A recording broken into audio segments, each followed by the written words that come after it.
અટકી ગયેલી વાઘણ જીન્નતને વનકર્મીઓએ બાંકુરાના રાણીબંધના ગોસાઈડીહી ગામના જંગલમાં પકડી લીધી હતી।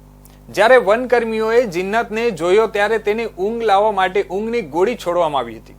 ગોળી માર્યા બાદ વાઘણ બેભાન થઈ ગઈ હતી અને ત્યારબાદ વનરક્ષકોએ તેને પાંજરામાં બંધ કરી દીધી હતી। ઓરિસ્સામાં સિમલીપાલથી ઝારખંડમાં ચકુલિયા, ત્યાંથી તે પુરલિયાની રાયકા પહાડીઓ થઈને બાંકુરા જંગલમાં પહોંચી। આ દરમિયાન વાઘણ વન વિભાગ સાથે સંતાકુકડી રમી રહી હતી। આ રમત હવે પૂરી થઈ ગઈ છે। 7 દિવસ સુધી સતત પીછો કર્યા બાદ રવિવારે બપોરે તે બાંકુરા જંગલમાં પકડાયો હતો। હવે ઝીનતને કોલકાતા લાવવામાં આવી છે, જ્યાં તેને થોડા દિવસો માટે અલીપોર ઝૂ હોસ્પિટલમાં નિરીક્ષણ હેઠળ રાખવામાં આવશે। બાદમાં તેની તબિયતના આધારે તેને ક્યાં લઈ જવો તે નક્કી કરવામાં આવશે। વાઘણનું વજન 135 કિલો છે અને હાલમાં તે સ્વસ્થ હોવાનું કહેવાય છે।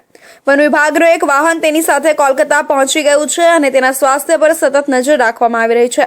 શનિવારે સવારે જીનત પુરલિયાના પહાડી જંગલોમાંથી પસાર થઈને બાંકુરાના રાણીબંધના ગોસાઈડીહી ગામ પાસેના જંગલમાં પ્રવેશી હતી।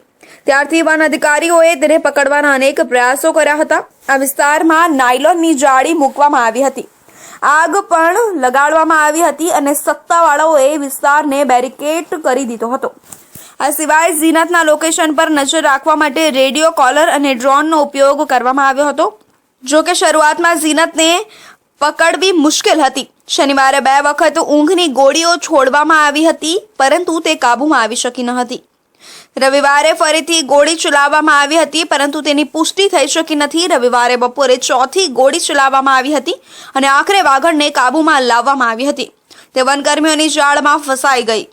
ઝીનતને પાંજરામાં મૂકતા જ વનકર્મીઓ અને અધિકારીઓએ રાહતનો શ્વાસ લીધો હતો। આ પ્રસંગે બાંકુરા ડીએમ શિયાદ એન્ડ બાંકુરા એસપી વૈભવ તિવારી, જિલ્લા વહીવટીતંત્ર અને વન વિભાગના અધિકારીઓ ઉપસ્થિત રહ્યા હતા। ઝીનતને જોવા માટે હજારો લોકો ઘટનાસ્થળે પહોંચ્યા હતા।